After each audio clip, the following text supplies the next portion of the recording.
Si vous aviez à vous définir d'un mot, qu'est-ce que vous diriez? Eh ben, c'est que je travaille et que les autres foutent rien. Voilà exactement ce que je pense. Quelle a été votre plus grande joie dans la vie, justement?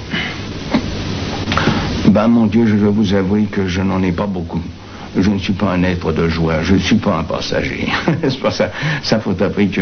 non, j'avoue que je serais content quand je mourrai. Voilà, la vérité, c'est que je me désire mourir de façon la moins douloureuse possible.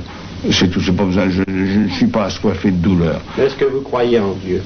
Non, je ne crois pas du tout. Non, je ne crois pas en Dieu. Non, je suis positiviste, hélas. Je ne demanderais pas mieux d'y croire, mon Dieu, mais ça pas, certainement, je suis mystique. Mais le bon Dieu, même, mon Dieu, il n'a pas l'air de s'intéresser beaucoup aux choses qui m'intéressent. Non, ça vraiment, non.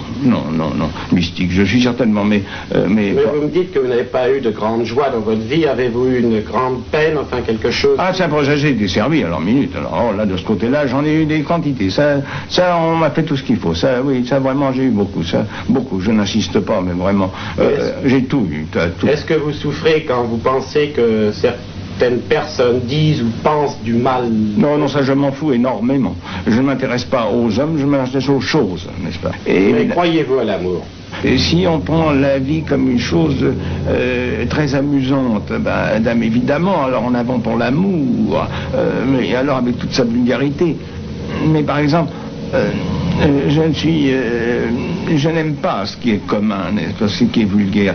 Je veux dire qu'une prison est une chose distinguée, parce que l'homme y souffre, n'est-ce pas? Tandis que la fête à Neuilly est une chose très vulgaire, parce que l'homme s'y réjouit. C'est ainsi la condition humaine. Mais vous qui, par vos livres, faites figure de prophète et prophète d'Apocalypse, est-ce que vous croyez que le ciel va vraiment s'obscurcir? Est-ce que vous croyez que cela va aller mal pour les hommes?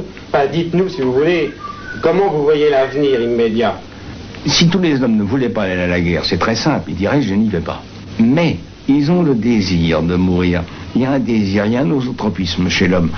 Par exemple, quand vous voyez les accidents automobiles arriver, ne croyez pas qu'ils soient tous involontaires. Il y a là-dedans, il y a des vicieux, il y a des gens qui vont vraiment dans l'arbre.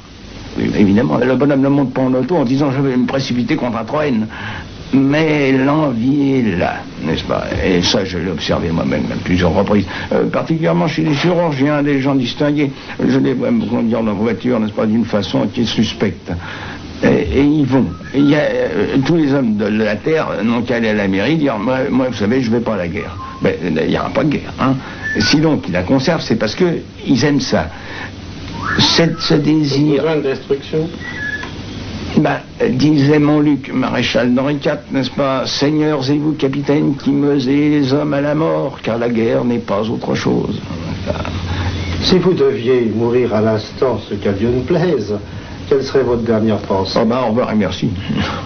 Oui, ça suffit, oui. Oh, doucement, je ne vous veux aucun mal, mais mon Dieu, vous vous occupez bien de vous-même, ça va. Moi, je suis trop occupé. J'ai manqué l'égoïsme. C'est assez rare, parce que le monde en est plein, n'est-ce pas?